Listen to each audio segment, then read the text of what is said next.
NEET 2026-2025 के अंदर अगर आप लोगों ने केमिस्ट्री देखा होगा तो आप लोगों को पता ही होगा कि केमिस्ट्री कितनी ज्यादा टफ कर दी जा रही है। अगर मैं 2025 की बात करता हूं, फिजिक्स बहुत माशाल्लाह थी, केमिस्ट्री भी साथ साथ में ठीक ठाक थी। जब नीट 2026 हुआ तो केमिस्ट्री बिल्कुल ही आसान कर दी गई, लेकिन जब वापस से रीनीट 2026 हुआ तो पेपर को एक अलग ही लेवल पे ले जाया गया। बच्चों के मार्क्स काफी कम हो गए, लेंदी क्वेश्चंस दे दिए गए और कहीं ना कहीं उन्होंने ये बताना चाहा आप लोगों को कि हम कहीं ना कहीं जेईई मेन से एस्पायर हो रहे हैं। मतलब आपको अपनी जो तैयारी है उसको जेईई मेन के लेवल तक आपको लेके जाना पड़ेगा, तभी आप केमिस्ट्री में स्कोर कर सकते हो। क्योंकि आप लोग भी जानते हैं बायोलॉजी के बाद में केमिस्ट्री एक वो सब्जेक्ट है जो फिजिक्स है तो आसान है, जिसके अंदर आप स्कोर भी कर सकते हो, जिससे आपको एक अच्छा मेडिकल कॉलेज मिल सकता है। मतलब अपनी रैंक को जब आप एनहांस करने की बात करते हो तो वो आपको केमिस्ट्री से देखने को मिलेगी। लेकिन अब मुद्दा यह है कि इस केमिस्ट्री के अंदर 160 प्लस मार्क्स कैसे लाए। My self Mohit Singh, your chemistry educator, स्वागत करता हूं आप सब लोगों का नीट अरियान हिंदी के चैनल पर। तो आज हम लोग बात करने जा रहे हैं कि किस तरीके से हम लोग नीट 2027 में केमिस्ट्री में 160 प्लस मार्क्स ला सकते हैं। चलिए, तो इन पॉइंटर्स को आपको ध्यान रखना है, क्योंकि ये पॉइंटर्स मैंने बहुत सोच समझ के लिखे। स्पेसिफिकली मैंने ऐसा नहीं लिख दिया कुछ भी कि ये पढ़ो वो पढ़ो, इस तरीके से चलो इस तरीके से चलो, नहीं, बहुत स्पेसिफिक पॉइंटर्स हैं और आपको ये जानना ही पड़ेगा। ठीक है, सबसे पहली चीज, आपके साथ में नीट 2026 या रीनीट 2026 में केमिस्ट्री में क्या गलत हुआ, क्या आप लोगों को समस्या देखने को मिली अपने अंदर, पेपर में नहीं, पेपर तो टफ था उसकी बात तो नहीं कर रहे हैं, आपको अपने अंदर क्या कमियां देखने को मिली केमिस्ट्री के अंदर। क्या आप लोगों का सिलेबस कवर्ड नहीं था, ये क्वेश्चन आपको खुद से पूछना पड़ेगा। क्या आप लोगों का सिलेबस कवर्ड नहीं था, क्या आपके कंसेप्ट वीक थे, क्या आपने प्रैक्टिस नहीं करी थी, क्या आपने रिवीजन नहीं करा था, क्या आपने टेस्ट पे परफॉर्म नहीं करा था। ये सारे सवाल आपको अपने आप से पूछने पड़ेंगे, क्योंकि आपकी प्रॉब्लम आपको पता है, मुझे कैसे पता होगी, मुझे आपकी प्रॉब्लम नहीं पता होगी। तो सबसे पहले आपको अपनी प्रॉब्लम को पता करना है कि यार मैं कहां लैग कर रहा हूं, क्या वो फिजिकल है, क्या वो ऑर्गेनिक है, क्या वो इनऑर्गेनिक है। और अगर फिजिकल है तो भैया उस फिजिकल में कौन से चैप्टर्स में मुझे दिक्कत आ रही है, क्या मुझे थर्मोडायनेमिक्स नहीं आ रहा है, आयनिक नहीं आ रहा है, सवाल नहीं बन रहे। ये सारे सवाल आपको अपने आप से करने हैं। जब आप इन सवालों को अपने आप से करोगे तो आपको अपने एक पेपर पे नोट डाउन करना है कि यार तुम कहां वीक चल रहे हो। क्योंकि जब तक आप अपने आप को एनालाइज नहीं करोगे, जब तक आप अपने वीक पॉइंट्स नहीं ढूंढोगे, तब तक आप केमिस्ट्री के अंदर अच्छा स्कोर नहीं कर पाओगे। तो खुद से सवाल जरूर पूछे। फिर आपके पास में जब ये आपको मिल जाए, इसका जवाब आपको मिल जाए, तो फिर आपको एक मेंटालिटी बिल्ड करनी है। क्या मेंटालिटी बिल्ड करनी है, वैसे ये मेंटालिटी ऑलमोस्ट बिल्ड रहती है सबके मन में, फिर भी बता देता हूं। पीसी जो है, यानी कि जो फिजिकल केमिस्ट्री है, वो मैथ्स और फॉर्मुलेस का एक तरीके का मिक्स है, जहां पर आपके पास में काफी सारे फॉर्मुलेस हैं, मैथ्स हैं, कैलकुलेशन है, लॉजिक्स है। आपको उन फॉर्मुलेस को इंप्लीमेंट करना आना चाहिए। इसका मतलब ये होता है कि आपको अलग अलग प्रोफाइल के जो क्वेश्चंस होते हैं जिसके अंदर फॉर्मुलेज यूज हो रहे हैं फिजिकल केमिस्ट्री के, उन्हें आपको यूज करना आना चाहिए।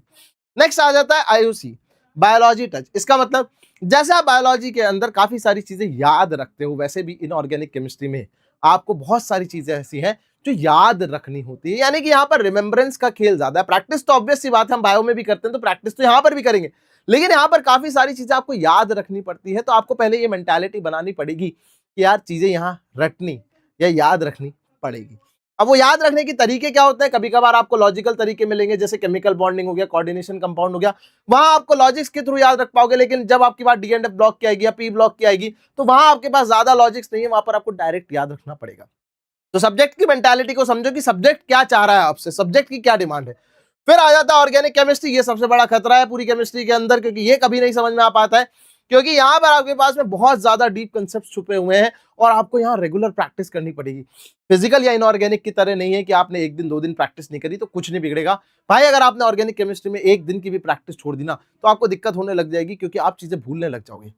फिजिकल ऑर्गेनिक केमिस्ट्री के अंदर सबसे बड़ी मुसीबत यह है कि कंसेप्ट बहुत डीप है, मैकेनिज्म है, कंसेप्ट्स हैं जीओसी के अंदर, आइसोमेरिज्म के अंदर, फिर आप मैकेनिज्म्स पे चल जाते हो। उन सबको याद रखने के लिए आपको प्रैक्टिस बहुत करनी पड़ेगी, पहले उन्हें समझना पड़ेगा एंड देन उनको समझ के एप्लीकेशन वाले पार्ट पे जाना पड़ेगा, इंप्लीमेंटेशन करना पड़ेगा, और वो होगा आपके पास में किससे, वो आपके पास सिर्फ और सिर्फ प्रैक्टिस से होगा। तो ऑर्गेनिक केमिस्ट्री में आप ऐसा मान के चल सकते हो, अगर आप यहां पर 20 क्वेश्चंस प्रैक्टिस कर रहे हो फिजिकल में, तो यहां आपको 60 क्वेश्चंस प्रैक्टिस करने पड़ेंगे कम से कम।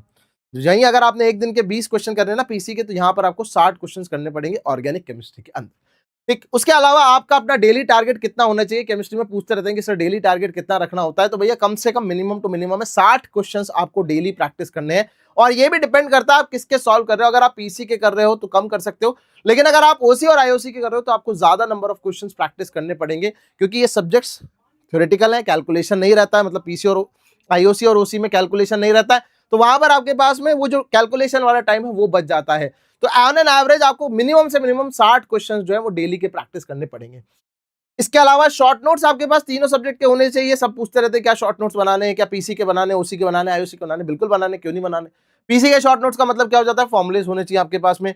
आईओसी के शॉर्ट नोट्स का मतलब क्या हो जाता है, इंपॉर्टेंट ट्रेंड्स और एक्सेप्शंस आपके पास में होने चाहिए वहां पर, जो आपको याद नहीं रहते हैं या फिर जिसमें आप बार बार गलती करते हैं। और ओसी के अंदर क्या हो जाता है, ओसी के अंदर आपके पास पॉइंटर्स होने चाहिए, मैकेनिज्म होने चाहिए और ऑर्डर्स होने चाहिए। ऐसा नहीं है कि पूरे शॉर्ट नोट्स में पूरी ऑर्गेनिक केमिस्ट्री छाप दो। शॉर्ट नोट्स का मतलब शॉर्ट ही होता है, तो उन्हें शॉर्ट रखना, सिर्फ पॉइंटर्स रखने होते हैं जिसको आप लोग याद रखें, जिसको आप एक बार देखें और सारा चैप्टर जो है वो रिकॉल हो जाए। तो शॉर्ट नोट्स आपको तीनों के ही बनाने हैं। एरर नोटबुक ऑब्वियसली जब भी आप एक टेस्ट देंगे, ठीक है ना, जब भी आप टेस्ट देंगे तो भाई अपने आप को एनालाइज करना है, वापस से वही गलतियां हम लोग अगले टेस्ट में ना दोहराएं। तो एक एरर नोटबुक आप हमेशा हर सब्जेक्ट के लिए बना के रखो, जहां पर आप नोट डाउन करो कि आपने कौन से सब्जेक्ट में क्या गलती करी थी, कौन सा सब्जेक्ट था, कौन सा चैप्टर था, उस चैप्टर में आपने कौन से टॉपिक में क्या गलती करी थी।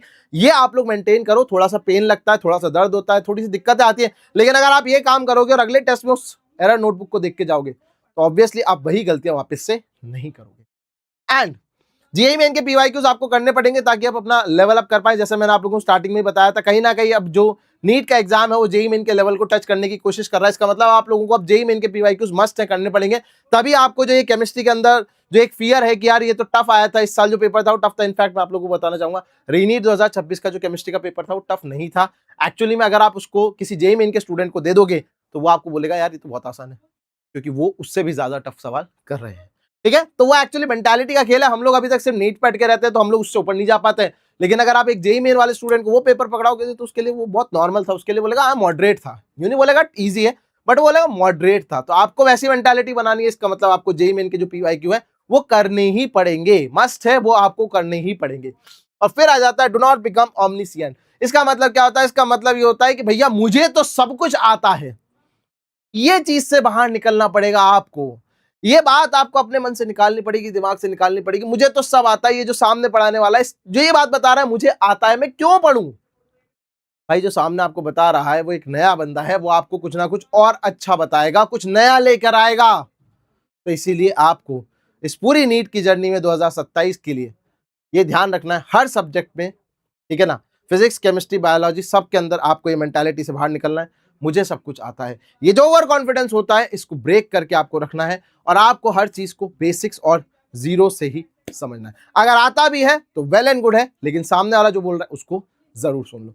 अब ये जो सारी चीजें है ना यार, ये ऑब्वियसली इतना आसान नहीं होता सबको समेटने के लिए। तो इसके लिए हम लोग ऑलरेडी आप लोगों को पता ही है, जैसे कि अरिवियान लेकर आ चुका है डॉक्टर्स बैच, जिसके अंदर आपको मिल जाता है सबसे पहले द ग्रेट पर्सनलाइजेशन। जो मैंने बात की थी यार, पता करो तुम्हारे एरर्स क्या है, तुमने क्या गलतियां करी है, तो भैया वो आपको ये बताएगा। बस कुछ सवालों के जवाब आपको देने पड़ेंगे और ये आपको बता देगा कि आप कहां गलत चल रहे हो। उन गलतियों के हिसाब से आपको मिलने वाला है एक पर्सनलाइज्ड पाथ, जहां पर आपको बताया जाएगा किस तरीके से आपको चैप्टर्स का सीक्वेंस फॉलो करना है, कौन सा टॉपिक पढ़ना है, कौन से टॉपिक के सवाल करने हैं, जिससे आप उसमें इंप्रूवमेंट कर पाए। लाइव क्लासेस आप लोगों को मिल जाएगी, लाइव डीपीपी डिस्कशन मिलेगा, सिर्फ डीपीपी डिस्कशन नहीं, लाइव डीपीपी डिस्कशन मिलेगा। किस तरीके से आप अपने वीक टॉपिक्स को इंप्रूव कर सकते हो, लेवल वाइज प्रैक्टिस कर करके, लेवल 1, लेवल 2, लेवल 3, धीरे धीरे धीरे धीरे सीढ़ियां चढ़ के आप उस टॉपिक के अंदर मास्टरी कर सकते हो। वन शॉट रिकॉर्डेड लेक्चर्स रहेंगे, चैप्टर वाइज टेस्ट रहेंगे और 24/7 एआई डाउट सॉल्विंग फीचर रहेगा, जहां पर हमारा एआई आपके 24 घंटे 7 दिन तक आपके जो डाउट्स है उनको सॉल्व करता रहेगा। सही है। और इस बैच की जो अभी फिलहाल प्राइस चल रही है दैट इज 2499 और 6 जुलाई से क्लासेस ऑलरेडी स्टार्ट हो चुकी है, जो कि आपके पास में फिलहाल फ्री चल रही है, ऐप पर भी और यूट्यूब पर भी एज एन डेमो आप कह सकते हैं। तो जाइए फटाफट से जाइए और अरिवियान का ऐप डाउनलोड कीजिए और ज्वाइन कीजिए डॉक्टर्स बैच। और साथ ही साथ में इस वीडियो को लाइक एंड शेयर जरूर कर देना अपने दोस्तों के साथ में, जिनको केमिस्ट्री में 160 प्लस मार्क्स का टारगेट स्कोर करना है। जय हिंद।